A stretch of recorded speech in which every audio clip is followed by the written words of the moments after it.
સોમવારે શેરબજાર મજબૂત નોંધ પર બંધ થયું। આજે બજાર માટે સતત ત્રીજા દિવસે તેજી જોવા મળી। સેન્સેક્સ 74,107 પર બંધ થયો, જેમાં 787 પોઈન્ટનો વધારો થયો। નિફ્ટી 255 પોઈન્ટ વધીને 22,968 પર બંધ થયો। બંને સૂચકાંકો શરૂઆતના ઘટાડામાંથી નોંધપાત્ર રિકવર કરીને તેમના દિવસના ઉચ્ચતમ સ્તરની નજીક બંધ થયા। ક્ષેત્રવાર પીએસયુ બેન્કો અને રિયાલ્ટી ક્ષેત્રે સૌથી નોંધપાત્ર વધારો નોંધાવ્યો। બંનેમાં 2% વધુનો ઉછાળો જોવા મળ્યો। મેટલ્સ, ઓટો અને એફએમસીજી ક્ષેત્રમાં પણ વધારો જોવા મળ્યો। મીડિયા ઇન્ડેક્સ ફ્લેટ બંધ થયો, જ્યારે આઈટી ક્ષેત્રમાં નજીવો ઉછાળો જોવા મળ્યો છે। એકંદરે બજાર મજબૂત રહ્યું।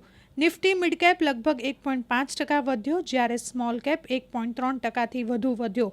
તો સોના ચાંદી બજારમાં પણ તેજી જોવા મળી। સોનું 1,200 રૂપિયાના વધારા સાથે 1,51,000 નજીક અને ચાંદી 2,620 રૂપિયાના વધારા સાથે 2,35,115ની આસપાસ ભાવ બોલાઈ રહ્યો છે।